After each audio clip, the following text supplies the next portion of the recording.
Hi, my name is Chris Brennan, and you're listening to the Astrology Podcast. Today is Saturday, April 10th, 2021, starting at 12:47 p.m. in Denver, Colorado, and this is the 299th episode of the show. In this episode, I'm going to be interviewing Alice Sparkly Cat about their new book titled Postcolonial Astrology. Hey, Alice, welcome to the show. Yeah, nice to be here. Thanks for having me. I didn't know it was almost 300 episodes. That's Yeah, this amazing. 299, and the next one will be episode 300. So somehow it's been, yeah, it's Wow. a lot. Cool. Yeah, so thank you for joining me. You've been a listener of the podcast before, and Yeah. you have a new book coming out next month. And this is going to be, I know you've published other books before, you've self-published other books, but Mhm. this is your first book with like a major publisher, right? Yeah, it is. It's coming out May 18th. Cool. All right. Mhm. So we're going to talk about that a little bit today. Maybe first, since it's your first time on the show, just introducing you to my audience, could you tell me a little bit about your background in astrology, especially? Yeah, my name is Ace. I go by Ace or Alice Sparkly Cat. Yeah, my background in astrology, I got into it like around 2014. And yeah, I mean, I wasn't really on the internet so much with it until the last couple of years, but just kind of like started doing readings for friends. It really helped me during like a harder time in my life. So like yeah, the way that I learned about it was just kind of about caring for each other. Okay, brilliant. And I really like your some of your articles. You wrote an article talking about the concept of detriment last year and reinterpreting it in the context of like modern times. And I thought that was a really well written article and really admired what you were doing with it and the way that you were taking some of the ancient or the traditional concepts, but also updating them and putting them in a more appropriate sort of modern context in a way. So I know a lot of younger people just know you as like a really brilliant writer. And in this, you tackled like a pretty large topic of applying post-colonial theory to astrology. So I thought maybe we could start there in terms of introducing that topic, because this is something that was somewhat new to me. And that's why I was interested in reading your book and interviewing you about it, because I didn't have much background in post-colonial thought. So maybe we could start there by defining what post-colonial theory is and how it got started. Sure. Yeah, that sounds great. Post-colonial theory, it's kind of convoluted because the name of it, post-colonial, after colonialism, suggests like almost like colonialism is over when we know that it's not. So, with a lot of the writers who are working within post-colonial theory, sometimes what's happening is like, well, yeah, like they're living in places where the government, it's been, like, kind of, like, been more localized now, where it's not for example, Hong Kong, it's not a British colony anymore, but then it's still financially dependent on empire. So, post-colonial theory, all it is it's academic text, sometimes poetry, like, whatever it is, it's kind of trying to create this space that imagines a future after colonialism. Okay. Mhm. And one of the thinkers that you cited several times, and I wasn't familiar with his work prior to this, I'd seen him mentioned in some of your articles online, and then a bunch of times in your book, was a mid 20th century writer named Frantz Fanon. And it seemed like he was one of the founders of post colonial theory, right? Yeah, yeah, yeah. And I think he was a doctor. But then what happened was he became a revolutionary. He became a part of the revolution in Algiers. Okay. So he lived, I think he was born in Martinique, which was like a former colonial like colony Mhm. in the Caribbean, right? Yeah, I think so. Okay. So his first book, I think he was pretty young. He was like 27 years old when he wrote his first book. And that seemed to contain like a lot of his like foundational principles. And that was titled Black Skin, White Masks, right? Mhm. Yeah, yeah. He has that book, he has Wretched of the Earth. They kind of go together because Black Skin, White Masks, like, it's about his experience of race. And then Wretched of the Earth is about movement, it's about activism. Okay.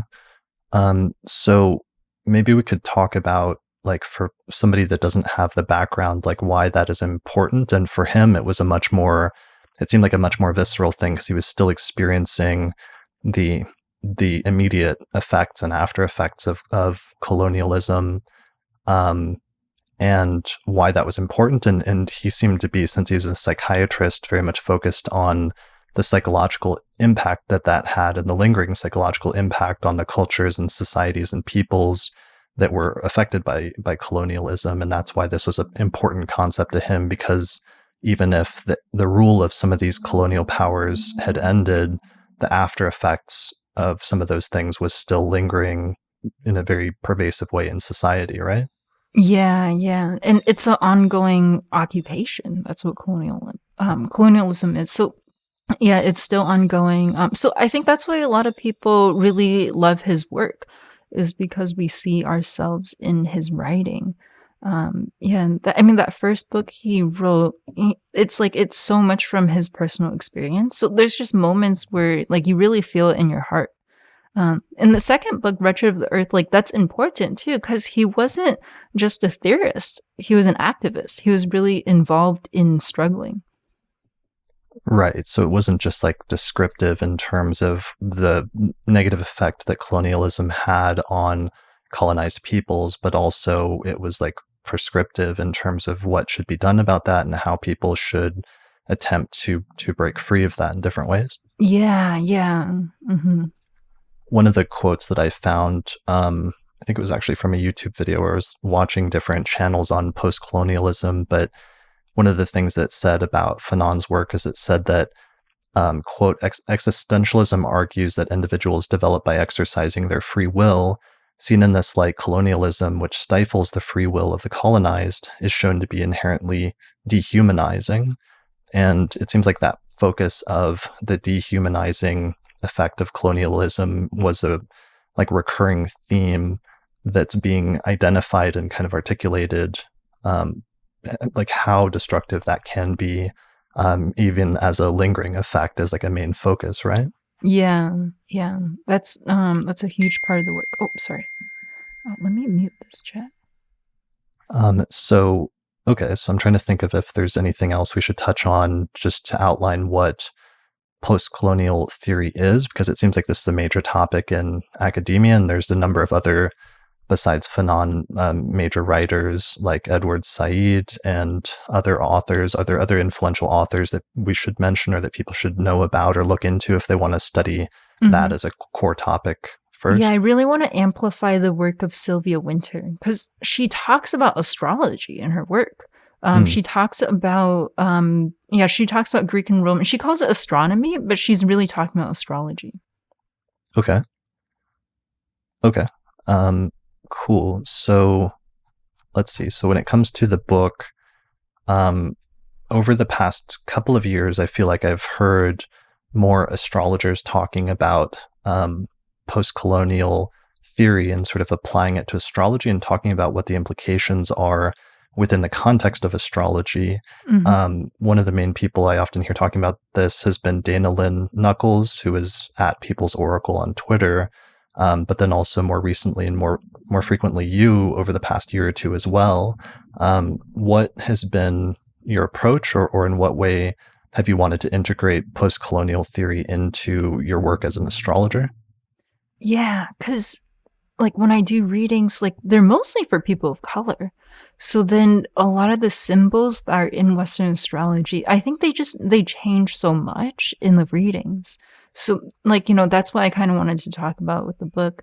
And like, like we were talking about, yeah, we were talking about like, what is post-colonial theory? Like, how does it live?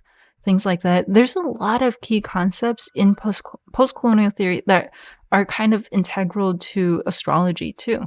And so, like, for example, like Fanon, yeah, he kind of like turned this dichotomy between self and other that Hegel was talking about, and he was talking about the other as a racial other.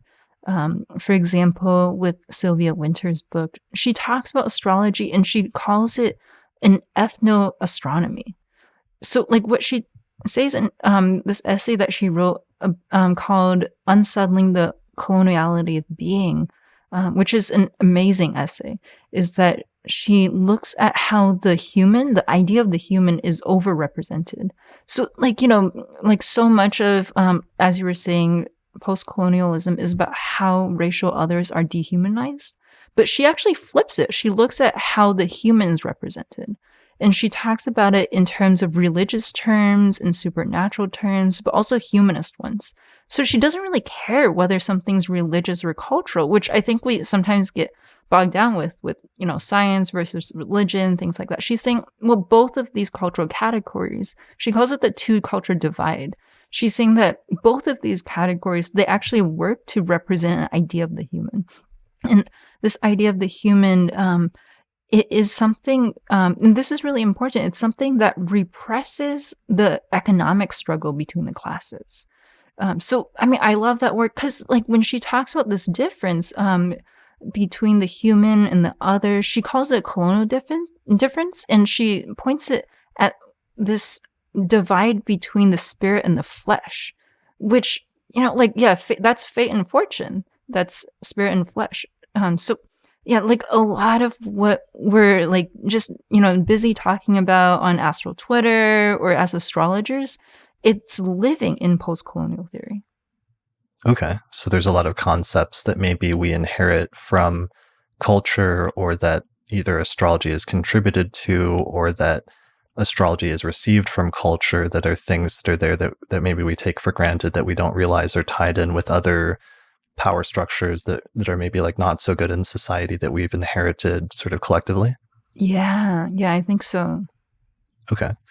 Yeah, so maybe identifying some of those things is one of the primary things that people want to do in integrating post-colonial theory into astrology, is identify maybe some of those things that are not so good. I mean, I know one of them has been, and I don't know how much this is tied in with post-colonial theory, but one of them is like gender assumptions and assumptions about gender that are taken for granted, or that we can see taken for granted in older astrological texts that may not be so appropriate for modern times.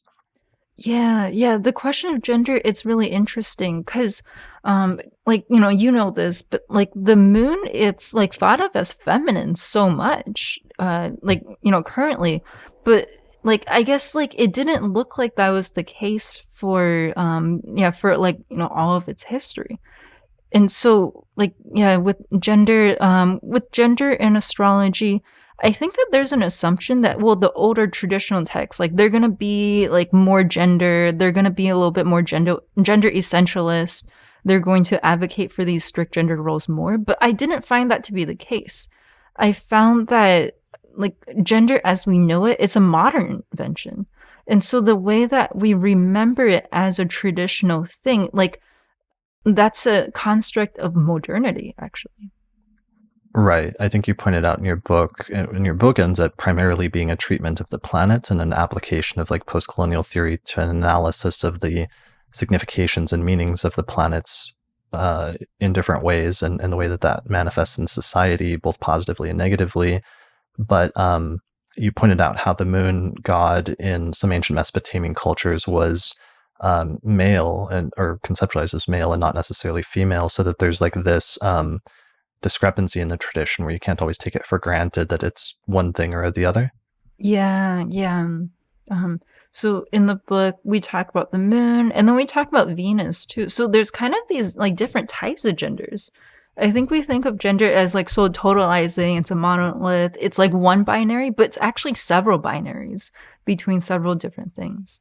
So with the moon, we talk about reproductive labor, which is a completely different thing than gender. Like with the chapter on Mars and Venus, we talk about how gender exists as a social category, which has nothing to do with reproduction, actually. Okay. And what was the focus, or what does it have to do with, or just to explain to people that haven't read it? Yeah. What I found was like ideas around femininity, with like a lot of the symbolic representations of Venus and Mars. Something that kept coming up was war. Yeah, gender. I think, yeah, it was Paul Virilio. I don't know how to say his name, but he wrote that gender is a war machine. It's a machination of war. So, like the how we think about like the feminine as something that's worthy of protection, and Mars as this enemy that kind of has to be protected against. Like that's what gender is doing. It's making a case for war. With reproduction, it's different because reproduction has to do with value. And reproduction, it's a type of labor. And I think that, I was actually at a talk where this was talked about with just this forum of parents talking to each other, of queer parents. And something that was really surprising that someone mentioned was like, whoa, like when we really come down to it, like the issue with reproductive labor, it's not so much as an issue with gender, but of capitalism. So like with reproduction, I think that it functions in a really different way. Like it's a different type of gender than femininity as something that's like, supposed to be like precious or well protected, or something to be exploited. Femininity is often kind of conceived as something that should be, yeah, kind of like ripe for exploitation. Right. Yeah, I mean, and that's one of the things that you mentioned there. One of the things that I walked away from the book with was how you were trying to provide perspective by sort of stepping outside of our own culture today and pointing out the cultural assumptions that we're making in many cases about things by showing how some of those cultural assumptions have been different at different periods of time, or what's underlying some of those cultural assumptions. And it seems like that was a big emphasis of this approach is stepping outside of culture and looking at it a little bit more objectively in terms of some of the things that we're just assuming are the case, but may not be universal truths. Yeah, yeah, because a lot of what we think about with gender is like really Western. Yeah, like gender is colonial. How we think about gender and like just male and female binary is really colonial. So it's not universal. It hasn't been around for that long, actually. And yeah, we take it for granted a lot. But like it's also like gender is an area of play for a lot of people too. So like, um like I'm not really saying like, well, don't use Venus, like, don't talk about femininity, like that's not really it. I think that when we use femininity, or Venus, like for our own self-expression, it does a different thing than when it's like administered by power. Hmm. What do you mean by that? Administered by power?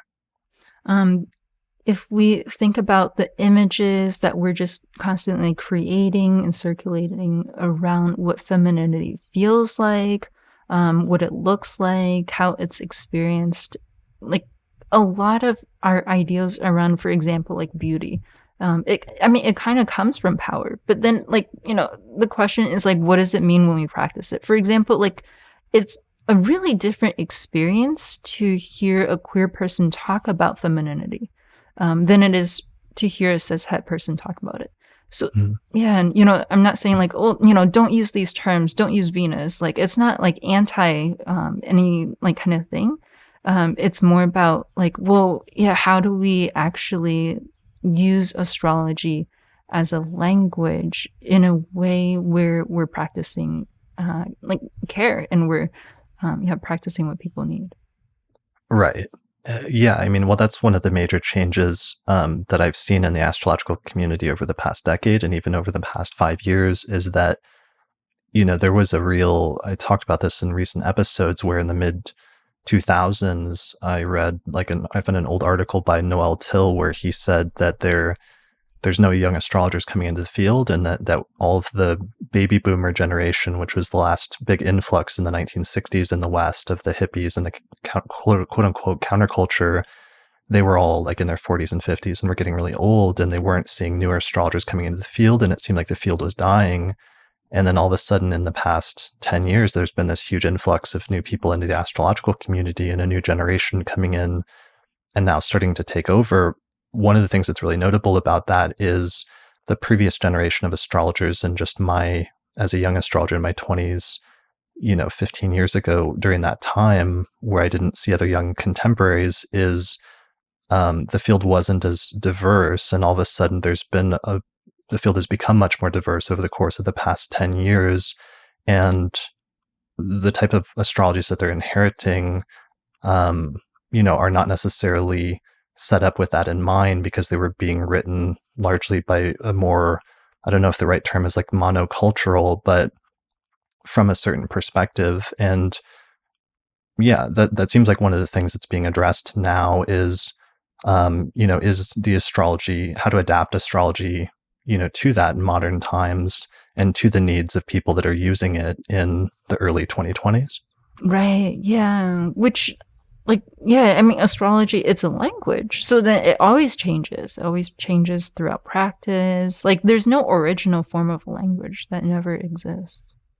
Right. That was one of your talks last summer, was you wrote, if astrology is a language, whose language is it? What was what was the meaning behind that? Yeah, that was a really important question for me, and it still is. Because, like, as a person, like, I feel like I don't have any cultural ownership. I don't really have, like, a sense of ownership over Western culture. And I also don't really have a sense of ownership over Chinese culture. So, like, this idea of, like, who does a language belong to? That was a really motivating question for me for a long time.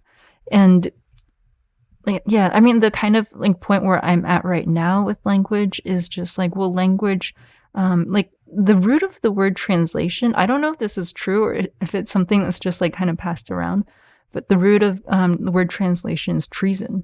So language is treacherous. It doesn't, like, it doesn't belong to anyone. It only exists in its circulation. So, like, that's why I'm so into like treating astrology as a language, not as a religion or an institution, but as a language that, like, it's only going to stay alive if we continue to practice it. And if we continue to practice it, it'll continue to change. And I mean, yeah, change is life. Um, yeah, and then, like this idea of like whose language is it? Yeah, it's so funny to kind of like see like just how we describe our places in the world, which I feel like that's what astrology is. It's kind of pinpointing our place in the universe as something that is sometimes administered by states. Because like, a lot of astrology is associated with certain states. Like for example, like, Chinese astrology. There is no Chinese astrology. There's an astrology that works in a certain calendar because of the Chinese Empire. But the idea of what Chinese astrology is as convoluted as the idea of modern China. And I think that, like, that's kind of the lens that I applied to Western astrology with this book, too. Right. That makes sense. And that raises up like other questions, like what is Western astrology, that I wanted to talk about. But also just to step back like a moment to that previous point, about how the astrological community is changing, is that one of the things that's changing, and that your book demonstrates, is that's also changing, is publishing, where, when I got into the field around like 1999 or 2000, I could go to a bookstore. There's a really great local bookstore here in Denver called Tattered Cover that had like a whole book case full of like astrology books. And I sort of looked through them and got my start with some of those books at the time. But over the next decade or two, I watched the bookshelves, the astrology sections in bookstores shrink and shrink and shrink, Wow. which is, partially an effect of just what was happening to the publishing industry in general, with the rise of the internet and, large chain bookstores, sometimes like Borders going out of business and having to compete with Amazon or things like that. But it was also part of that decline of that previous generation that was so into astrology starting in the 1960s, and into this sort of decline of that. And so major publishers just sort of stopped publishing astrology books, and both in terms of like major publishers as well as even astrological publishers were publishing less and less and less. and it was really bad around the middle part of the last decade, like the 2015 timeframe. And now all of a sudden, what's been interesting is it started to turn around, and you've seen kind of like a slew of new astrology books being published by major publishers. But one of the things that's changed is that the audiences that they're catering to and the type of astrologers that are publishing book deals, like there's Channy Nicholas's book, which came out, I think, last year, Mecca Woods's book, and then now your book. So again, it's just like raising this point about how astrology is coming back, but like who is talking about astrology and the audiences that it's catering to is different than it was like 10 or 15 years ago, as a really interesting point that's maybe hard to look at now. We just like take it for granted, now that should be the case, but it just wasn't like 10 or 15 years ago. Yeah, totally. I think like I found a Goodreads like list of something. It was like all the astrology books written by people of color. And at the time of like whoever made that list, like there were only 11. So I know that there's under 20 now even. But I mean, yeah, it's kind of funny because like if you go on like, lesbian Tinder, like Lex, every post, everyone's like, I'm a Gemini rising, like looking for like whatever sign. So it's like, it's so queer. Like I feel like astrology has been kind of part of this feminist movement for a long time. Like it was really part of like that zine culture in the 80s. I mean, eventually that was kind of like co-opted by major magazines, but like I feel like it's kind of living as this feminist practice, which is queer, which is not white, like kind of today, which is really exciting to get into. Yeah, I mean, just because there weren't a lot of books either by queer authors or that explicitly addressed things from that perspective, or that had like an astrologer that um, openly like advocated for like same-sex relationships or something like that, didn't exist as much prior to a decade or two ago. And if you read books from like the 1970s about what they say about like queer relationships or other things like that, it's obviously coming more from a heterosexual standpoint, and illustrates the sort of importance of why it's important for people to be able to speak from different perspectives. Because to the extent that astrology is an extension of culture, if there's only one part of the culture that's like talking about it or providing the books or the language for that, then it's not actually as inclusive or comprehensive of the culture as it should be. Yeah, totally. Yeah. And there's like these ideas around what traditional astrologers like kind of look like too. I found I feel like there's this like idea of like, it's like this white Chad, but like that's not the case. There's like so many people who practice traditional astrology, and they're all doing it in really different ways and interesting ways. Yeah, last year, for example, there were debates about, because there's sometimes debates that come up about that, about like the dignity scheme and the appropriateness of essential dignities, and whether this is a system that's based on something older and oppressive and no longer appropriate. Or then there were responses to that last year with, for example, some of the Dignity Babes hashtag that was arguing that these are appropriate distinctions to make that have been used by astrologers that are queer or coming from different perspectives in a way that's like appropriate or healing and effective from a technical as well as a conceptual or philosophical perspective. So it's been interesting for me seeing some of those debates happening over the past 2 years. Yeah, and I would also say like I think that's part of the book too. I would also say like if a language talks about oppression, then there's a difference between an oppressor using that language and an oppressed person using that language. Because language is like they're supposed to describe oppression. That's what they're supposed to be doing. So if we're talking about gender and astrology, I'm like, yeah, let's have a lot of terms to talk about it. Like we should be talking about it. Like there's kind of, I feel like sometimes there's this kind of flinching of like, oh, well, gender, it's so oppressive, so let's stay away from it. Let's degender everything. But like, then you're just kind of like jumping over real experienced oppression. Yeah. Yeah, that's a major debate that's been happening that I've seen bubbling up and starting to become more and more prominent about the inherited distinctions between gender and binaries in astrology that come from the earlier part of the astrological tradition, and whether whether those should be rejected because there are people that are non-binary or not gendered, or whether they should be retained in order to be able to talk about gender at all and address that even in a non-binary context. And it seems like there's different people that have different perspectives. So your perspective is that you come out or come down on the side of more wanting to retain that because it gives you the ability to talk about gender in a way that you might not be able to otherwise. Yeah, it gives you a language and it gives you some communication. Like, there's a reason why we use Venus, whether instead of using like gender, for example. And like part of that is because then there's more play involved. Like non-binary people talk about gender all the time because we have to think about it all the time. Like, and gender, it's not really just so much about like aesthetics or clothing. It's about yeah, like, how comfortable are we at our jobs? Like, it's about like every kind of fact of existence too. So like, yeah, of course there should be a way to talk about gender. That's my perspective. Okay. So that kind of brings up, I mean, in like academia in the early 20th century, they started studying ancient astrology as this oddity.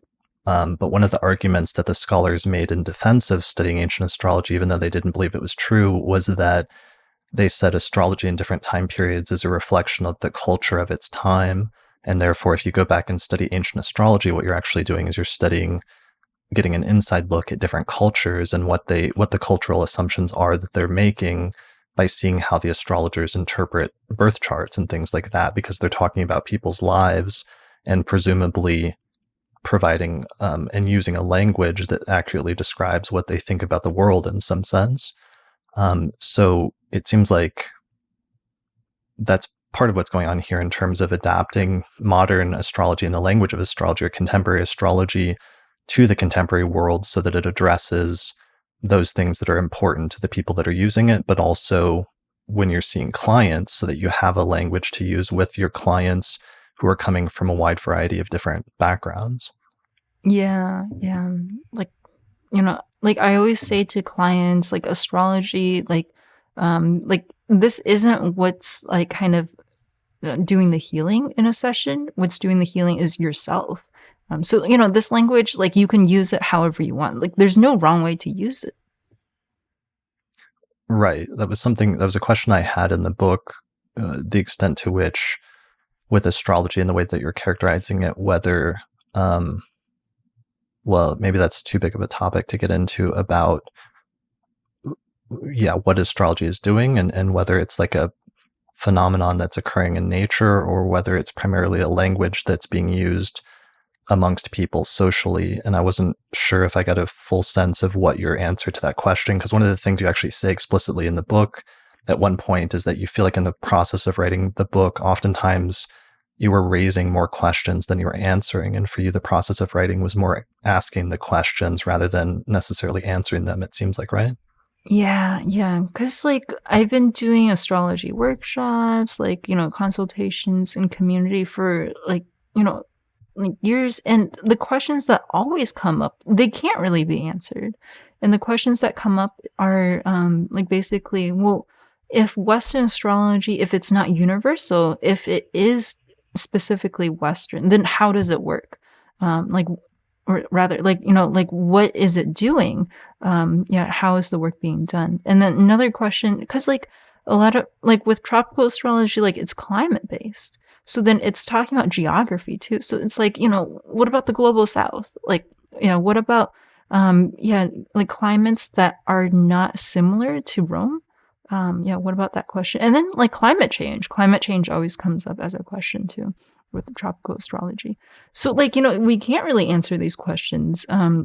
Yeah, I'm really interested in just kind of like asking as many questions as possible. That question I think you asked about, like, is astrology, is it like basically like the power of belief? Like, is it a social construct or is there some supernatural component to it?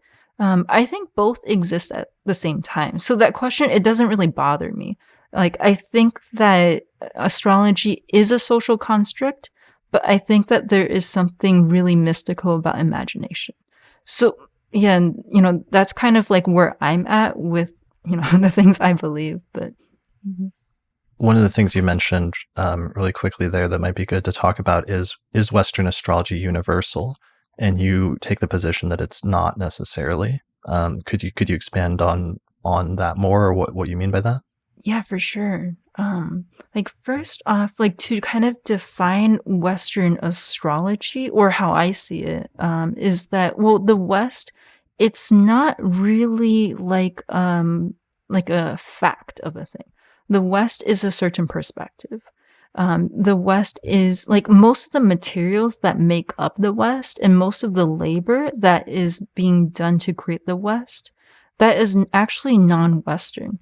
Like for example, like in her book, like what's it called? The Intimacies of Four Continents. Like Lisa Lowe talks about the English tea ceremony. And this is like, it's so culturally English, it's so Western, it's like part of Western culture. But then she looks at the materials that make up the ceremony and she's like, well, the wood, that's from the West Indies. Tea is from India and China. The cotton making up the dresses of the people doing the ceremony, like that's from the Americas. Like a lot of the materials, it's not Western. So the Western, it's a certain way of organizing things. It's a certain way of looking at the world. And so, like with Western astrology, like I know that Rome, it's like yeah, no Roman walking around in like 2080 was like I'm a Westerner. Like like Rome is not in the West, but it's remembered as being the root of the West. So it's remembered as Western. So I think you mentioned, well, like there's this idea that, like if we look at like information from astrology, birth charts, from kind of like back in time, we can understand the cultural context that was performed in.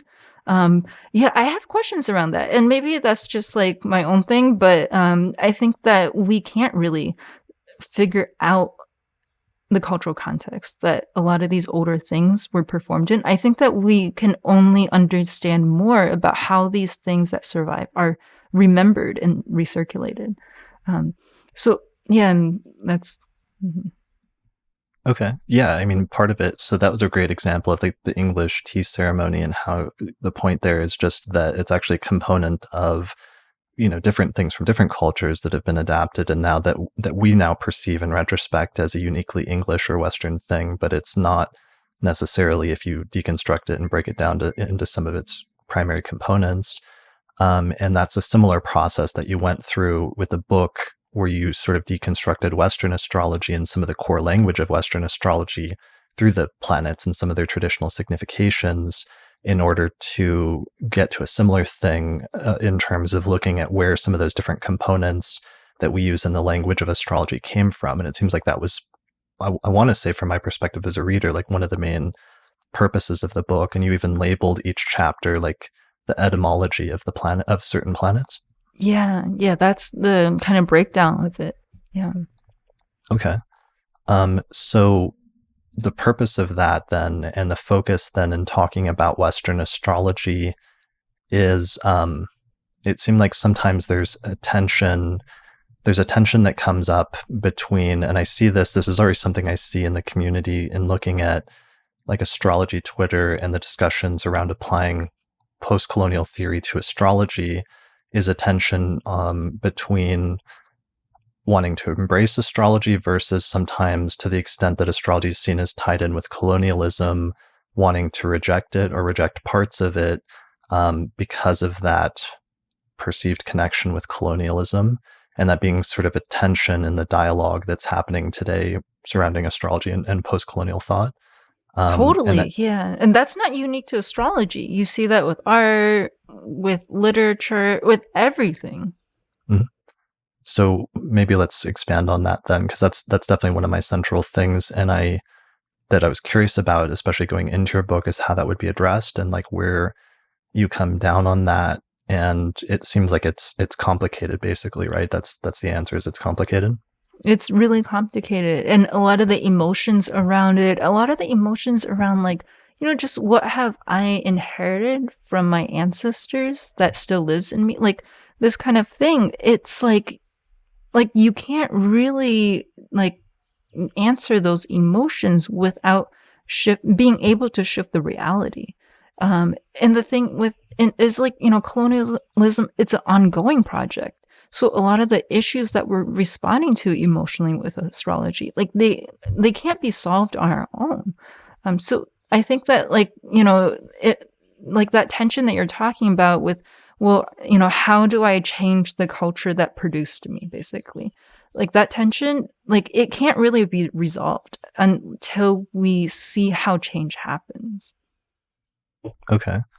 In terms of though, like one of the tensions then when it comes to ancient astrology is, and one of the things that you do, for example, in looking at things like Hellenistic astrology, is there's a tension between treating Western astrology as a singular product of the Roman world and a impulse to reject it then to the extent that then Western astrology is associated with Roman imperialism versus this other perspective, which is that you acknowledge several times in the book, which is acknowledging that there's many different cultures and languages that contributed to astrology over time. And it sets up a basic tension there in terms of whether this is something to be rejected or something to be almost embraced in some sense. Yeah, like what to embrace, what to reject. I feel like those are always like just kind of good questions to have. And the question, it's not really whether astrology like originated in Rome. Um, it's like there's like so many different types of Rome that continue to exist, so many different memories of what Rome is.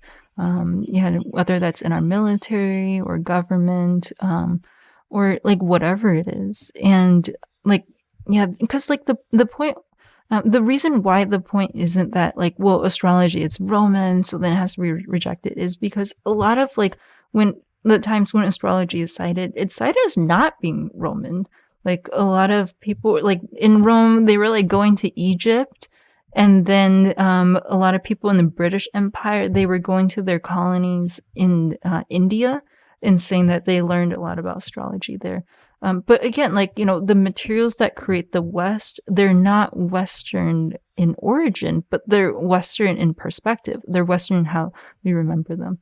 So yeah, like the kind of, yeah, like, like the kind of, like the book, it's not saying, well, yeah, astrology, it's Roman, so that's Western because we use the Senate, because the United States of America, we have a Senate, which is Roman.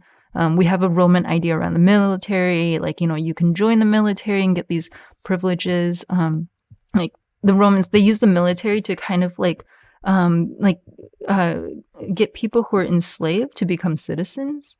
And like, so like, a lot of like our institutions, like they look Roman, but they're just remembered that way. So the West, it's not really like a historical thing. It's kind of like a collage. It's really ahistorical. One of the points that you made in the book was that at different periods in history over the past 2000 years, there's been like classical revivals in culture where people have gone back and then tried to emulate the Romans or emulate what they thought the Romans were doing at different points in society. And that's led to different like outcomes in our history over the past 2000 years.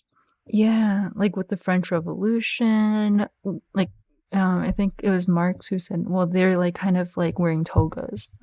They're trying to like play as Romans. With I mean more recent history, um, yeah, like Trump was really into neoclassical architecture. Like, he actually wanted to make a bill where all the buildings that we create are like I guess government built, that they have to be neoclassical in style. So like I think that when white supremacy feels like it's under threat, what often happens is that there is this resurgence of neoclassical styles, aesthetics, things like that. And what a lot of times happens, and this happened between the two world wars when there was that huge like fascist movement within Europe. What happened was like astrology became really big. And like, the astrologers, they weren't always right wing, like kind of extremists. They were actually like kind of like persecuted sometimes. But like these two things, they kind of tend to coincide. So, like, I don't know why, but I found it interesting that it's like, well, we do have this, like, really strong right wing, backlash, revival, whatever you wanna call it, and the astrology is, like, really popular now, but then it's not being practiced by right wing people all the time. Yeah, although you made the point that sometimes it is used by people in power, like you said at J.P. Morgan or Ronald Reagan, for example, in the 1980s, and different situations like that where it is being used by those with power in some instances. Yeah, Hitler had an astrologer, so, like, That, we that was assume. one point that I wasn't sure about because I've been trying to research like what the Nazis, what their relation was to astrology, and it was Yeah, complicated because really? just because they did throw a lot of astrologers in concentration camps in the 1940s, and I'm still trying to understand what exactly happened with World War II, and I'm not sure what Hitler's relationship was with astrology. We know what some of his lieutenants were, but that was one thing I was a little unsure about in terms of that statement at one Yeah, point. yeah. I have a book by, like, an astrologer who claims that he was forced to work for the Nazis. Um, yeah, but, like, I guess, like, I looked into this book and it's, like, contested because it looks like this guy might have been, like, writing it, as, like, kind of a claim to fame or something like that too. Yeah, there's this astrologer named Louis DeWall that wrote a book afterwards, and he said he was like pressured into doing it, but it's not really clear whether he was doing it of his own free will or what. And there was a very famous story about astrology where one of Hitler's lieutenants flew to Britain. Hess flew to Britain under like a conjunction of planets in Taurus, a stellium, and attempted to make a peace deal because he thought it was an auspicious astrological indication for making peace with Britain. And then, as soon as Hitler heard about this, they rounded up all the astrologers and threw them in concentration camps. Oh, And wow. and so that's one of the complicated relation things about the issues with the extent to which some of the Nazis were using astrology or using it for propaganda purposes versus actually, many astrologers died as a result of that, including some famous ones. So I just wanted to be a little careful about that because yeah, sometimes people in power do use astrology, but in terms of linking it specifically with Nazism or saying Hitler used or even believed in it, it's not really that clear.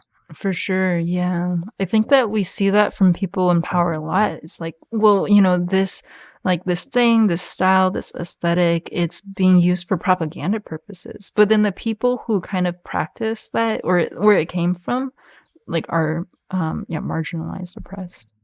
Yeah, so that was a major focus, and that's part of the subtitle of the book was reading the planets through capital, power, and labor.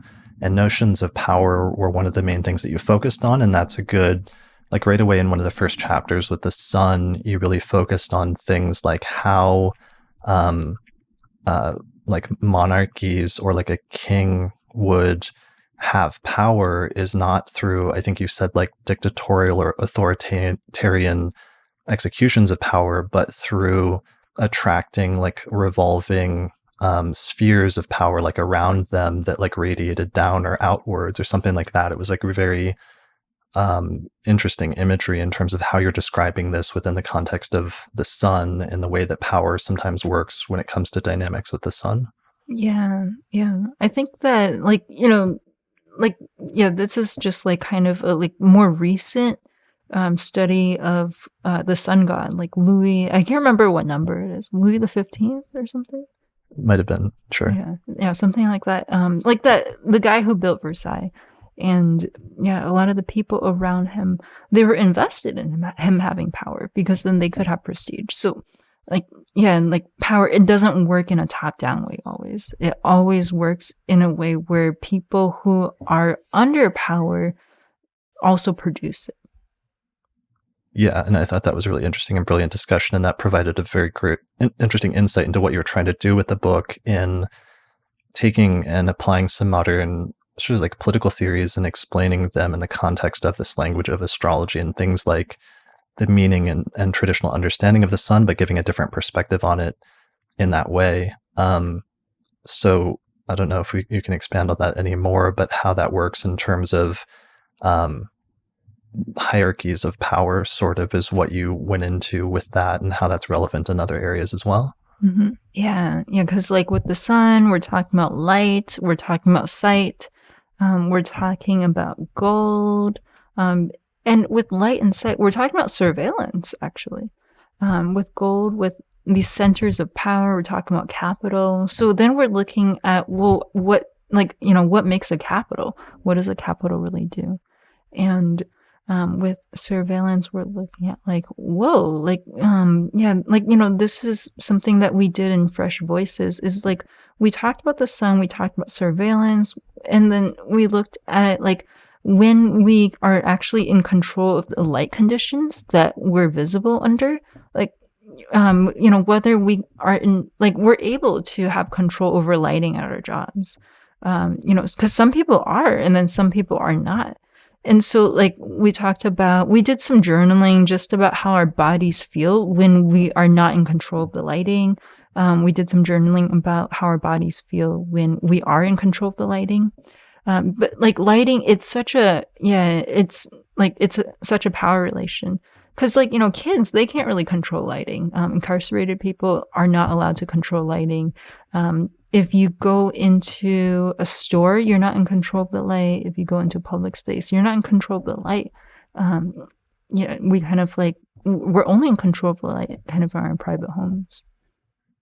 Right. And you also talked about historically how things changed with the advent of like electrical lighting and the ability to light spaces that previously couldn't be lit, or to light them artificially using artificial light.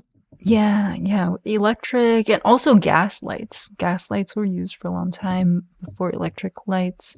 But like, one of the things that Napoleon did after the French Revolution was like he opened up the streets. He made them a lot wider and he lit them with artificial lights. He opened up these big plazas lit with artificial lights. And he did that because then like people can't really create a barricade again and people can't really gather without being seen. Okay. Right. So surveillance and power and also capital, like one of the things that you focused on in the gold in the book that's a recurring theme, but especially in the sun section, was the traditional associations of the sun with gold and like the question of like what gold is and what's behind the meaning or the power, the capital that it represents. Yeah, gold in terms of like the idea of gold, but also like the actual substance. Because most of the gold that we have is from South Africa and it's buried in underground vaults under the banks in London and New York. So like there wasn't a whole lot of gold until around like 1930s or something like that. And then suddenly there's a lot of gold coming from South Africa. And then it was all like gold. Basically it like comes out and then it's like circulating for a little while as like gifts, and then it gets buried again. So now all that gold it's buried again, just in a different part of the world. And gold as an idea too, because like gold has to do with race. There's this idea of like gold, that's royalty, that's the ruling class. There's the golden age, there's the golden race, which is like, eventually like eroded, becomes the silver race, the bronze race, the race. And so it's like kind of how we think about like the future and then utopia too. Yeah, one of the themes you focused on in the Sun chapter as well as the Saturn chapter were ideas of either looking back to like an idealized golden age in the past, or conversely, like looking forward to some idealized point in the future. Mm-hmm. Yeah, because like both exist with Hesiod in Virgo. I don't know if I'm saying his name right, but they're talking about these golden ages, and Hesiod, like he's kind of a pessimist. He's saying like, well, the golden age, like that's way in the past. We'll never have that again. But then Virgo, like he's saying, well, there will be another golden age in the future. And it'll come with this like Apollo-like child king.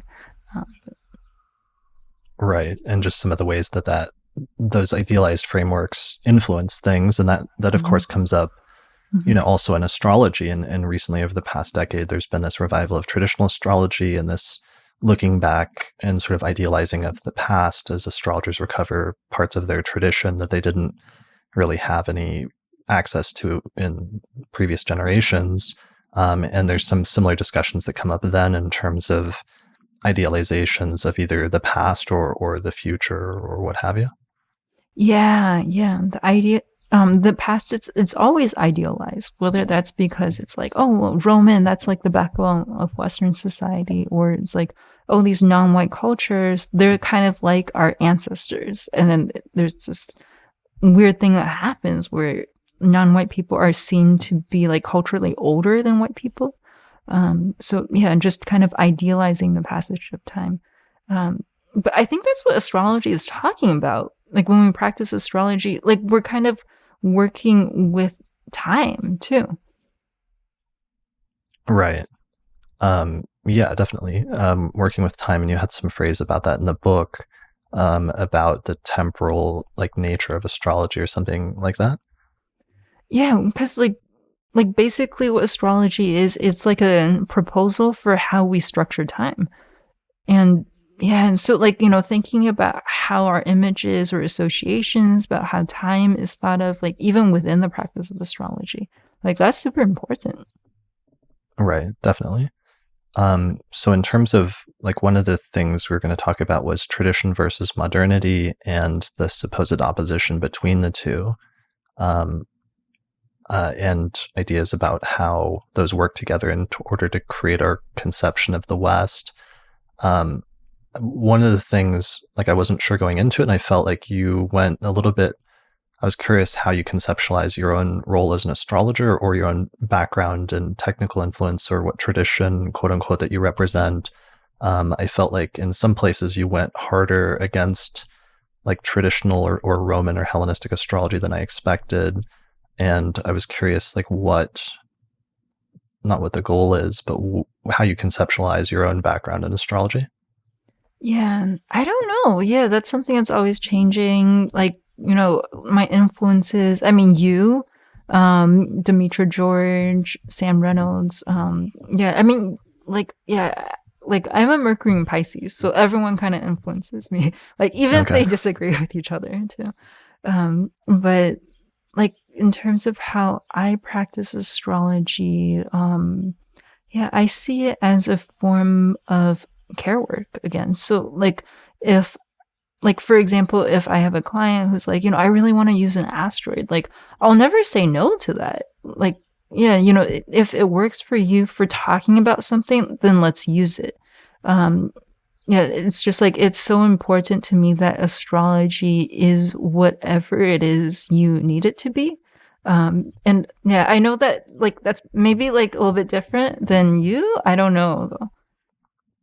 I mean, to a certain extent, I always have a tension between that as well as a tension between my modern versus traditional tendencies. And, you know, I wrote a book on Hellenistic astrology that took me 10 years, but at the very end of it, I try to be very deliberate about saying, I don't want this to be used as a basis for traditional fundamentalism. And that Mm, one of the last thing I said in the book was just that astrology has never been static. It's always been growing and changing in different ways. mhm, And it's never been this singular, like fixed thing. Because I worried that sometimes when people look back into the past, they can have a tendency to, as you talk about in your book, like idealize it and think that astrology in ancient times was perfect and that astrology in modern times has devolved somehow or has become mm, decrepit or something like that. But what's funny is like astrologers in almost every age always have that tendency. Even in the second century, for example, Valens had that tendency where even though we look back the second century and we think about that as being the high point of the practice of Hellenistic astrology with both Valens and Ptolemy living in Alexandria in the second century, and that's when most of the horoscopes survive from. If you look at Valens, like he looked back to this past where he thought there was an idealized period where like Nicepsa and Petasiris were a king that ruled over Egypt and practiced astrology during some sort of golden age, and so he looked back and idealized that mhm. himself. So there's always that tendency, no matter what. And I wanted to be careful not to set up a premise for some sort of fundamentalism in modern times. Yeah, yeah. I think that we're definitely in agreement about, like, not wanting to idealize like this perfect idea of the past.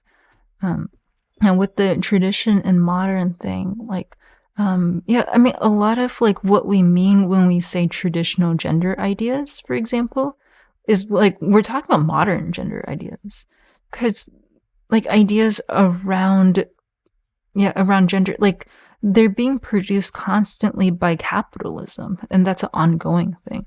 So it's not something that we inherit from any tradition. Cause like I feel like that happens when we idealize the past too, is sometimes we villainize the past as the only place where oppression exists. But it exists in the present too. So like, yeah, like that's the whole thing with tradition and modernity, is that like the two, they're not really that different. They're both about progress. The idea that something is traditional is about progress. The idea that something is modern is about progress. And progress is just one way of keeping track of time. Okay.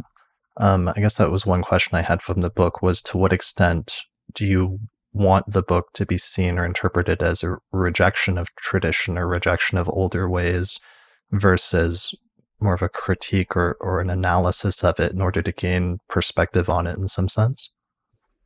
Yeah, I mean, I feel like we can't really change tradition because it got us to be where we are right now. So yeah, I'm uninterested in what people are actually doing in like, 200 AD actually. That's why I would never call myself a traditional astrologer. I really respect people who do. And I think that I'm interested in the present. I'm interested in changing the present. So it's not like, oh, reject traditional astrology, reject modern astrology. It's look at what is circulating, and yeah, and like here's some things that you can use astrology to talk about in your practice. And these are ongoing problems. These are problems that shape your existence. They're problems that shape your experiences. They're problems that shape your communities. So like astrology, it's such an important tool for healing because it is able to talk about these things. Right. And it's the extent to which it can talk about those things that it can be healing. And that's what you seem to want to bring into it. Yeah. And you still use some traditional, like technical concepts. Like, for example, like you did a Twitter thread the other day on the exaltations Mhm. and interpreting those in a modern context, I think, right? Yeah, yeah. I use traditional concepts like rulership, exaltations. I think it's a fantastic way to talk about visibility. Yeah, I mean, yeah, I like Confucius. Like that's a traditional concept. He's really asking for social accountability. Yeah. One of the questions was, I don't know where I put it, but one of the questions I'd been thinking about a lot myself over the past year was, to what extent can astrology be like apolitical versus to what extent is one's politics naturally going to show up in one's astrology, and how much is that actually a good thing or an important thing? It seems like for you that integrating your politics and your worldview is actually an important thing and plays a crucial role in your astrology that you're very um, like forward about, but also think is crucial to your actual practice in some ways, right? Yeah, yeah. I don't think anything can be apolitical. Yeah, so I don't think astrology can be apolitical either. Yeah. Well, yeah, let's expand on that, because that's probably true, and it's something I see that comes up in the communities. Even sometimes when astrologers think that they're being apolitical about, let's say, talking about a recent event, um, sometimes it's like a blind spot for them, and they don't realize to the extent to which their political views are actually influencing their interpretation of the astrology. Yeah, yeah, I think you're aware of your political position or you're not. And I mean, oftentimes this isn't true 100% of the case, but you're going to be more made aware of your political position if you are oppressed. And Mm, you're not going to be so aware of it if you are the oppressor. And yeah, and it's not like people are divided into these different categories. It's like I'm not aware of the political realities of the positions, like when I'm the oppressor. Right. Yeah, like when you're the one in power or you have the upper hand, it's something that you're taking as a natural or as a given because it's not uncomfortable to you. It's a place of comfort, and therefore it's harder to stand outside of that. Whereas if something's actually creating discomfort for you in your consciousness, it's much easier to identify that as coming from somebody's like political perspective or um, I'm trying to think of the word of that I did an episode with Diana Rose Harper on last year, your privilege. Like when you have that, it's easier to take it for granted. Yeah, yeah, yeah. For example, like stairs. Like stairs are political. I don't experience them as political because I'm able-bodied. I can go up and down stairs, but they are. Right. Like if you were in a wheelchair and you came up to a flight of stairs, then all of a sudden it's not something you're taking for granted, but it's an actual like obstacle in your life. Yeah. And then, like, how many stairs there are, where there are stairs, then that becomes a political issue. Right. So it's not, or it might be something where other people treat that as a political issue, but for you, it actually has a tangible impact on your life that is not purely political because it's personal in a sense. So the political being personal makes it not just like an abstract concept of politics, but something that has a immediate impact on your life. Yeah. Okay. So that's like a recurring theme throughout the book in terms of why for you it's important to be very open about what your political views are and to integrate them into your astrology because of that really personal role that politics plays, especially for people that are not in positions of power. I think so, yeah. Okay. One of the points that you brought up about that I thought that was really interesting and good in the context of astrology also that kind of ties into that was you mentioned Ptolemy and Ptolemy's like some of his geographical rationalizations talking about different parts of the earth and different astrological influences or signatures that they were supposedly under, but he was framing that relative to Alexandria where he lived as the like neutral starting point that didn't have any specific description necessarily. It was like everywhere else was being measured relative to that, but his location itself was neutral somehow. Yeah, yeah. So in that case, like, he's talking about how because well, he's in the northern hemisphere, and so like the sun travels closer to the equator. So he's saying, well, people living like southern to him, oops, sorry, are people living kind of southern to him that they are like hot in disposition. Oh, here, sorry. Here, let me mute that chat too. Sure. Sorry, I don't usually get texts, but except for my birthday. So. Right. Happy solar return, by the way. Oh yeah, today's my birthday. Yeah. So we scheduled it for this, and you're in Aries, and you said with the Mercury in Pisces. I'm in Aries with Mercury and Mars in Pisces. Yeah, and Aquarius rising. Oh, nice. Fellow Aquarius rising. Do you share your or via digression? I was going to say, do you share your chart? But maybe let's finish the present thought. Oh right, yeah. What were we talking about? Ptolemy and his relativism. Oh right, yeah. About his geographical location in Alexandria.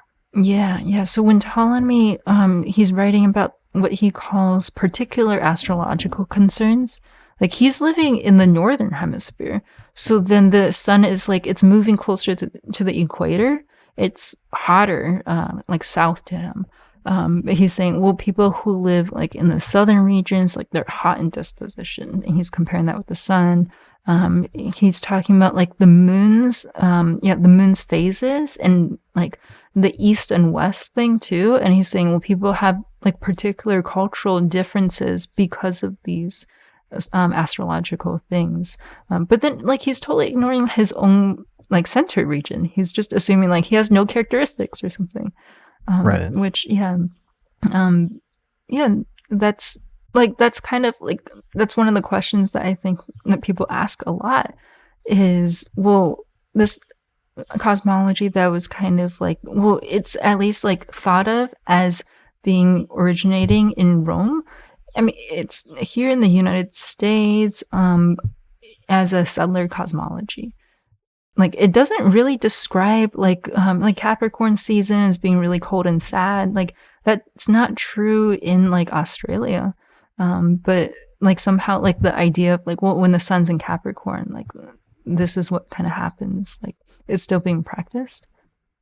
Right. So just that there's sometimes like cultural assumptions going into it based on where it was practiced or the cultures that contributed to it, and that astrology always has that relative stance, almost like universally. It's almost like one of the core things that's, if there was a recurring thing throughout the astrological tradition, like that relative take always seems to be it. And that's something you contrast with the conceptualization that astrology is universal, which you point out is not necessarily true, or you don't necessarily think it's true. Yeah, yeah. There's no such thing as a universal astrology because there's no such thing as a universal experience. Okay. Um, all right. So, what were some of the other topics that we wanted to touch on that we had written notes on just as discussion topics for postcolonial astrology and postcolonial theory in modern times, and how that relates to the practice of contemporary astrology? I mean, I know you pointed out one, actually, what I thought was a compelling example with Alan Leo and some of his views about like going to India, which is during the period of still British colonial rule over India, and him being influenced, especially by views of karma and reincarnation, and then incorporating that into his astrology in some way. And that was something that you kind of objected to in a sense, and that was something that was clearly happening in the context of, to a certain extent, of colonialism. Yeah, because yeah, I think there's this writer Jane Naomi Iwabuchi, who talks about this, but in an American context. And this is really like recent. This is like 1960s. But he's talking about how, like I like to call it American Buddhism because that's what it is. It's like American pop Buddhism. A lot of ideas around American Buddhism. It's these people like, what's that guy's name? Alan Watts. These like kind of like white people who are looking at Asian culture, and then the way that they're treating it is like, well, this culture, it's been somehow degraded, and like I have to rescue it, and then I have to become a like organizer of it, and because I'm the rescue and organizer of this like cultural artifact, then I become the authority on this too. So like that's kind of what's happening in Alan Leo's day with like India, with because like the way that he quotes Indian astrologers is he never mentions anyone by name. Yeah, he Right. yeah, he just says like Indian astrology as a whole, which is like, I don't know, it's so confusing. India is one of the most diverse places on the planet. Yeah. When I was researching Alan Leo early on at Kepler, he was like very, through theosophy, and because the Theosophical Society moved their headquarters there to India, he mentions his trips to India as having a major impact on him. And I wrote a paper once talking about Indian astrology influencing Alan Leo in a major way, and then therefore influencing the course of Western astrology, modern Western astrology in the 20th century. But my friend Kenneth Miller wrote a counter paper, like a critique, pointing out that Alan Leo doesn't really seem to have been that familiar with the techniques of Indian astrology, but instead he just sort of had adopted some of those religious concepts of karma and reincarnation and incorporated that into his philosophy. But then he, through theosophy, really did something quite different with it that was not necessarily like closely allied with the actual culture that he got that from. And I guess that brings up the whole broader topic, which is kind of tricky, of the idea of like cultural appropriation, and when that is something that is bad and wrong, or something that shouldn't be done, versus when learning from different cultures is something that's positive or constructive in different ways, and what the line is between those two things. Because I think that's a really important discussion in astrology, because due to the history of astrology over the past 4,000 years, it's had so many different contributions from different cultures, and astrologers naturally talked with each other and exchanged techniques and ideas and philosophies. And yeah, what the role is of when something is cultural appropriation versus when it's something that's more whatever the constructive or appropriate version of that is. Yeah. Cultural appropriation, like whether something that you do is appropriative or not, it's not something that you can control through your individual actions, because cultural appropriation happens when there's a power imbalance. So the reason why cultural appropriation is offensive is not because, it's like, oh, this is like, my cultures and that's our intellectual property and no one else can do it. Like, that's not why it's offensive. The reason why it's offensive is because people who have power in a society often mimic those that they are oppressing, while also trying to erase those very people. So that's just kind of like a really clear distinction between the two. Could you And give like whether an example of that, or do you? Because I know you gave a couple examples in the book, and I'm trying to think of them. But is there one, like an example of that, just culturally, that stands out? Yeah. Boston Tea Party. People kind of storming this this ship and throwing all the tea into the water. They're dressed in what they believe are appropriations of indigenous people. And at the same time, while they're appropriating these like ideas around these aesthetics for their own uses, they're also engaged in this genocidal project. So that's one example. Right. That was something that you talked about, and you talked about a few different instances of that, of sometimes Americans appropriating parts of indigenous American culture, but then still like it just being like picking out a piece of that, but otherwise not respecting it or not being supportive of it as its own unique thing.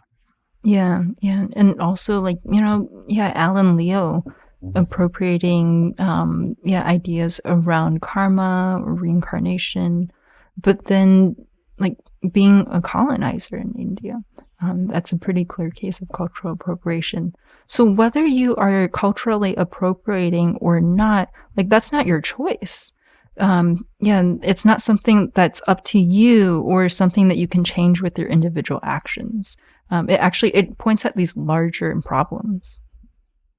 Okay, so it's something that's there in society that you're participating in. But I guess one of the questions people might have today, or astrologers especially might have, is how can I study different cultures or different approaches to astrology, and in some instances integrate some of that knowledge or wisdom into my own without doing something that's harmful or that is inappropriate, especially when it comes to whatever culture they're studying at the time, or other, instead of culture, let's say other astrological tradition.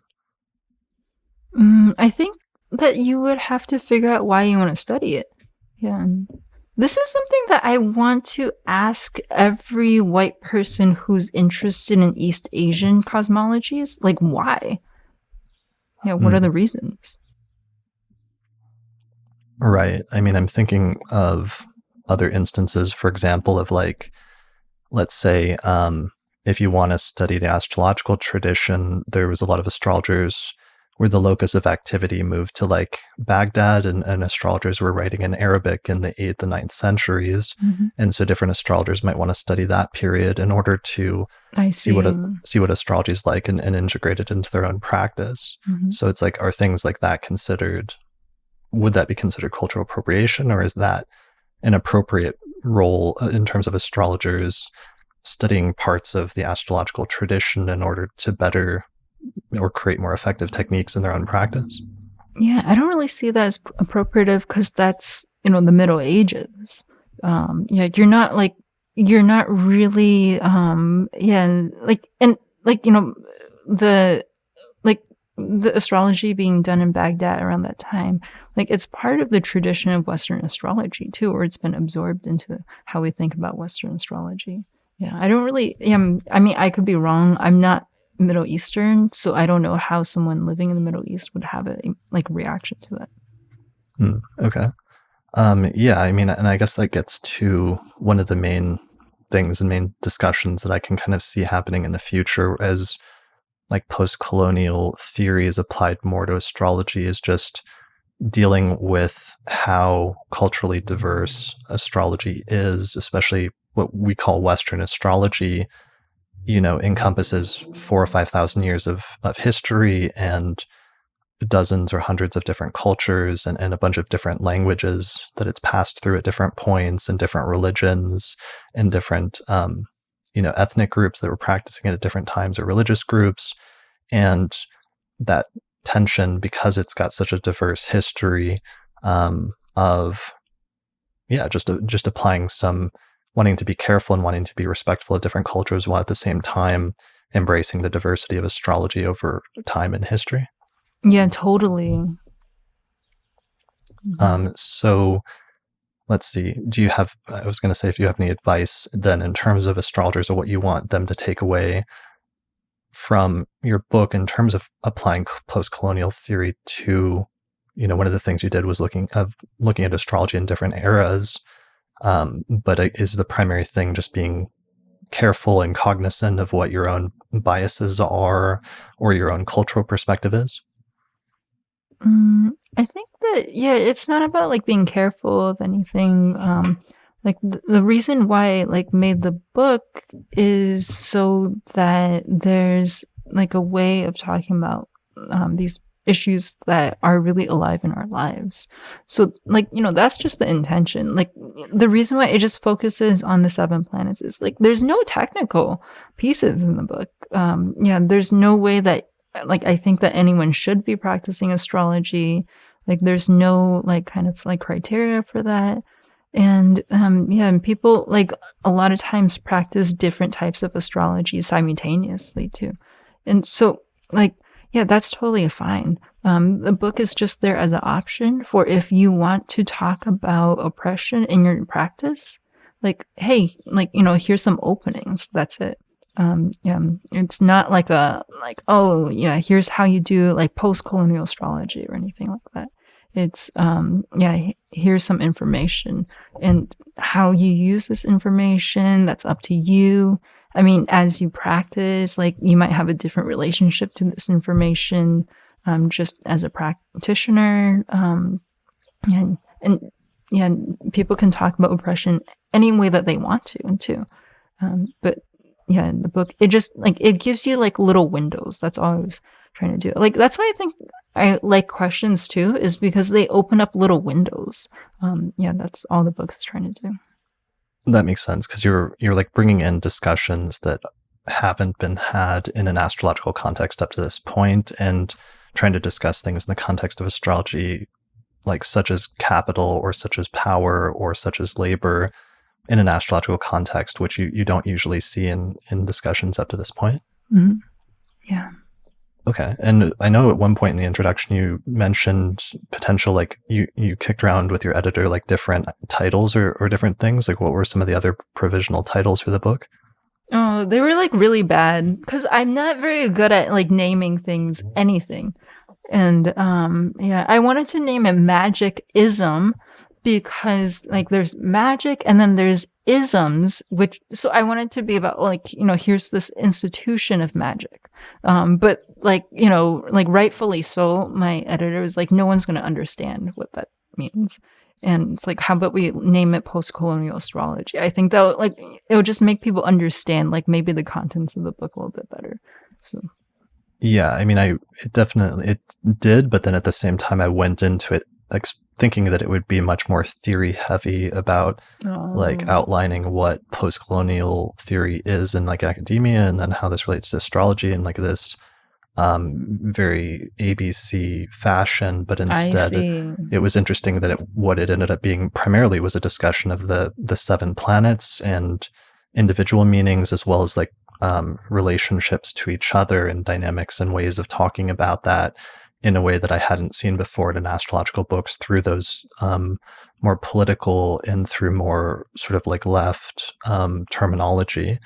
Like, is that how would you, is that how to summarize the book, or how would you summarize Yeah, the I book? think so. Yeah, yeah. Because I'm not an academic, so I don't know all the ins and outs of post-colonial theory. I know the books I picked up and read through, but like I never learned it in an institutional setting. So yeah, like I'm a practicing astrologer. That's why I do. So I would write a book that's useful to people who are like me. Right. That makes sense. You said something recently in a tweet that I thought was really interesting about like how it was something about how do you process having just done a consultation with somebody and then all the interesting things that you're learning and thinking about that, but then because of the nature of like the client relationship, the needing to just process that sort of on your own, or something to that effect. Am I articulating that right? Yeah, yeah. People gave me some really great advice in that thread. People were like, it's actually like, yeah, you're human. You can process it with your like one other person anonymously and really vaguely. That's fine. So that was really, yeah, that was really nice. I've been processing with my partner, sometimes with my best friend a little bit. I mean, not like processing like, oh, let me tell you about this, but like, oh, hey, like, this happened today. No, nothing about identities or who the client is. Yeah, and I wanted to mention that just because that's something I do feel like is really important, and I sometimes with my partner will talk about something anonymously and just generally speaking about things that I'm processing from consultations afterwards, and I think that's Mhm. actually really important for astrologers Yeah. because it's not just the client that learns from a session, but also the astrologer learns something as well by just seeing how the principles have worked out in somebody's life in a very um, not dramatic, but a very distinct and a very interesting way in different cases. Yeah, yeah. Because sometimes you get really moved during a consultation. Right. Yeah, but then it's just over suddenly and like dramatically after that 75 minutes or that 90 minutes, and it's almost anticlimactic sometimes because you're still like can be thinking about it for like hours or sometimes like days afterwards. Mhm, What you saw and the insight that that gave you mhm. into astrology and into how it works and things like that. Yeah, yeah. I found that writing client notes is also really useful because then you have something to refer back to if that person comes back to you. But also, like, if I write something down for some reason, like, my brain is able to forget it a little bit better. Yeah, I think that's really good advice as well. Because also, in terms of just learning things and building up knowledge, also as a practicing astrologer, it's like an important thing because you do also forget the details of consultations not that long after you have them. And so sometimes, if there's something that you've written down that was like an interesting principle or like an aphorism for yourself that you learned or observed in that instance, it can help sort of contribute to your body of knowledge as a practicing astrologer in the long term. Yeah, yeah. Mhm. Yeah. Are there any other things like that that have come up for you that have been unique in working with different communities as a practicing astrologer? Um, I mean, I guess it's hard because you can't step outside of your own practice and just say like what that is compared to somebody else, but that might be helpful for you if there's other people in your position that are coming into the field and starting to do consulting astrology that have been interesting or like useful. I mean, I think that the reframe is like so useful just as a therapeutic device. And it's like it's so built into an astrology session because I mean you can reframe using the chart. So like What do you reframing mean just by that? kind of and like hearing like reflecting a client's words back to them in different language. Mm, And yeah, even just asking, am I hearing you right? Like, is my perception of you like right on? But like, because like, a lot of times when you're like processing things on your own, like you don't get the opportunity for a reframe. So I feel like it's so useful. Because like I feel like with a reading, like you're not really telling someone who they are, what they should do, or anything like that. You're kind of acting as a mirror almost. And that's what does the healing. Because like, people heal themselves. And like when you're able to reframe in a way that identifies patterns that the client like hasn't been able to identify. Like that's really powerful. Right. Yeah, and in some ways, that's almost like the primary thing that astrology can do that's effective and like useful Hmm. or healing, as you said. Yeah. Yeah.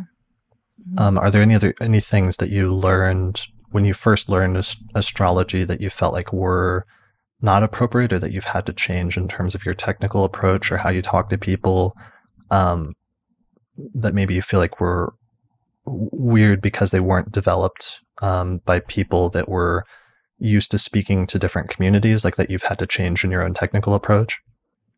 Yeah, sure. Yeah. Like for example, with the whole like gay Neptune thing, like I don't know, when I was first starting out, I read a paper that was like, well, if you have like hard Neptune aspects of some kind, like then you're more likely to be gay.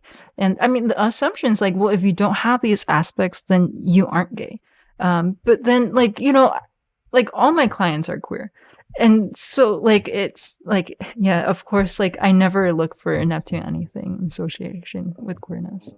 Yeah, there were a lot of things like that from like the 1970s, or like Uranus Venus aspects. I felt like in some of the textbooks were sometimes associated with that, which now if you look back on them, look very very dated and very like kind of weird or inappropriate at this point. Yeah, yeah, but I didn't know that at the time when I was learning because I wasn't really involved in the online community, or I don't know if there was one. So I was just kind of like looking for stuff on my own. I was like, oh, like maybe this is important. Mhm.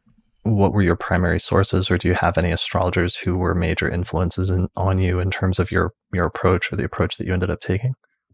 Well, I would go to the Strand, and then they had an astrology shelf, like not a section, but a shelf. So I would just look at what's there.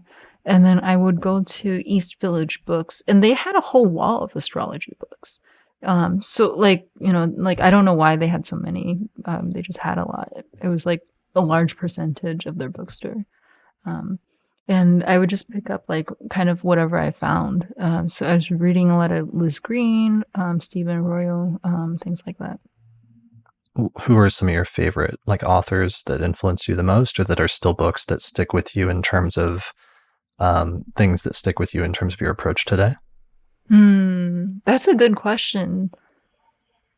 I really like this one book called The Rising Sign. And like I don't see it like circulated a whole lot. I can't remember the author's name. Do you mind if I just go to my bookshelf and pull it off? Yeah, sure. I'm Okay. curious.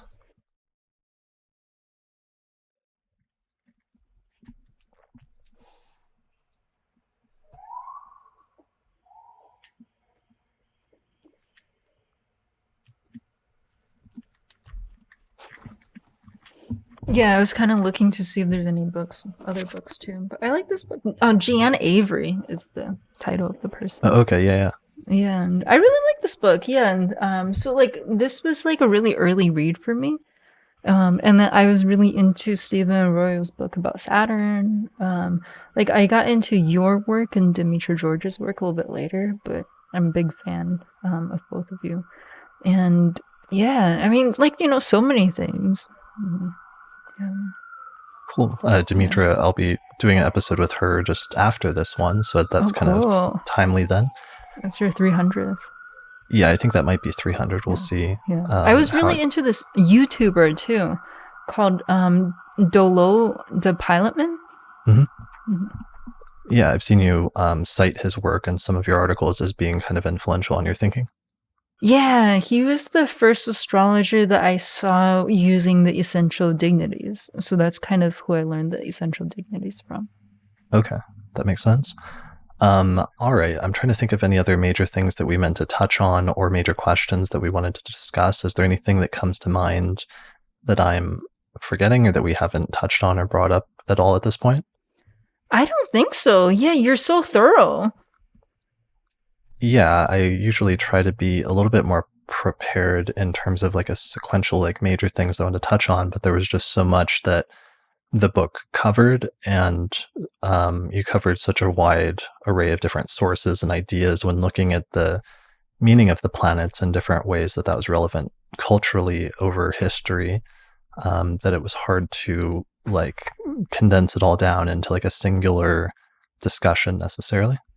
No, thank you. Yeah, I feel like that was really good, like the way that you, yeah, structured and led the discussion. I wonder if we can mention, that the link in my website goes to Milmondo's, like really quickly.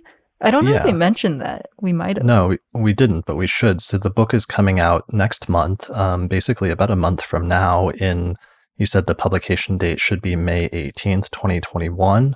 And you can find out people can find out more information about it if they go to your website, which is alicesparkleycat.com/postcolonial astrology.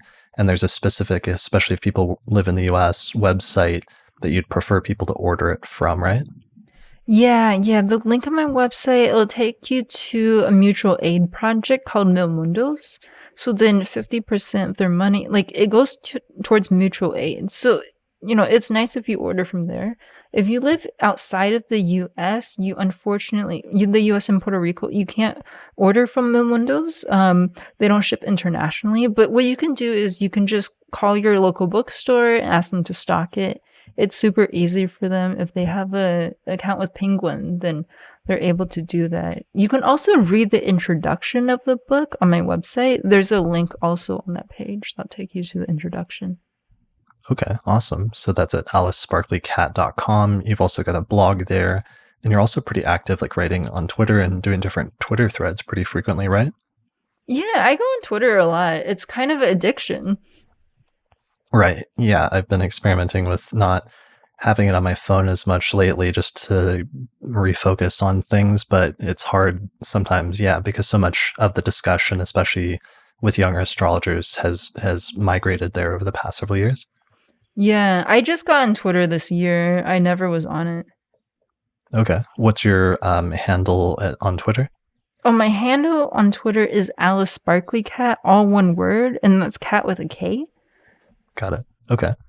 Perfect. Cool. Well, yeah, good luck with the book launch next month. Congratulations. And yeah, thanks for coming on the show to talk about it. I appreciate it. Yeah, thank you so much for having me. I really appreciate you putting this together and for supporting the book. Right. Of course. All right. Well, thanks everyone for listening or watching this episode of the Astrology Podcast.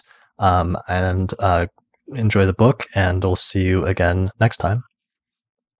Special thanks to all the patrons that supported the production of this episode of the Astrology Podcast through our page on patreon.com.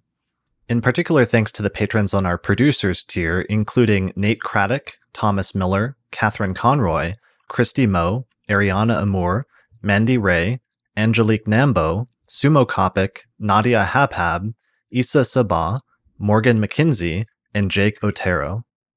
For more information about how to become a patron and get access to exclusive subscriber benefits such as early access to new episodes, go to patreon.com/astrologypodcast. Also, special thanks to our sponsors, including the Northwest Astrological Conference, which is happening online May 27th through the 31st, 2021. Find out more information at norwac.net. The Mountain Astrologer magazine, which you can find out more information about at mountainastrologer.com. The Honeycomb Collective Personal Astrological Almanacs, which you can find out more information about at honeycomb.co. Also, the Portland School of Astrology, more information at portlandastrology.org. The AstroGold Astrology app, available for both iPhone and Android, available at astrogold.io. And finally, the primary software program that we use on episodes of the Astrology Podcast is called SolarFire Astrology Software, which is available at alabe.com, and you can get a 15% discount with the promo code AP15.